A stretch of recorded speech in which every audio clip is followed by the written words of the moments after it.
Hi, it's Alicia from the Pretty Brown Eyed Reader. I am coming today with my July wrap up. July was a very interesting reading month. I started the month off reading I Almost Forgot About You by Terry McMillan.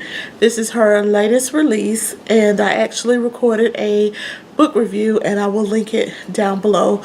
Please check it out. After finishing that, I went on and read The End of Your Life Book Club by Schwalbe. It is a nonfiction book about a mother and son and their reading list. The mother is going through cancer treatments, and during those treatments, they discuss various books. And the books actually wind up being a way that they can discuss life and experiences with life and what's going on with current events and world events. And the books actually are secondary to the story. It's more of a tale of the end of life for a family member and all the emotions that are involved in it, and books help tell the story. Since his mother is going through cancer treatments, the ending is a little bit sad, of course, with knowing what the title and the subject of the book is, but it was just a wonderful read, especially for book lovers, because some of the books I was very familiar with, some of them I had never heard of, so I was able to make notes and add some more books to my TBR based on that book. After finishing that, I went on and did a buddy read with Dee Dee from Brown Girl Reading. We read The Healing by Jonathan Odell. It is a historical fiction book that is set on a plantation, and it involves a slave by the name of Polly Shine, who is a healer, hence the name The Healing. I went into this book very skeptical because I do find it hard to read authors who write about other ethnicities and not know the intricacies of that culture, and so I was a little hesitant about reading it, but I wanted to give it a try. It was a very good book. My only problem with it is that I wish I had read his author's notes with the type of research and the fact that he had let numerous people read the book, and so that it wouldn't come across as being stereotypical.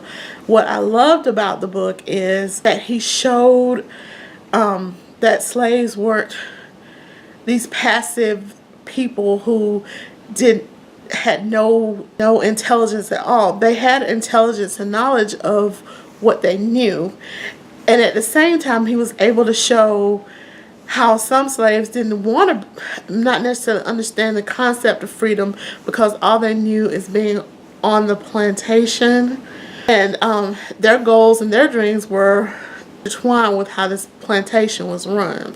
Anyone that loves historical fiction, especially though that it is set around Civil War and post-Civil War, will definitely enjoy The Healing by Jonathan Odell. I would encourage you, if you're a little skeptical about that type of writing, read his notes first before reading the story. Then you're like, oh man, he did it. It was excellent. After finishing The Healing, I went on and read The Diary of a Wimpy Kid.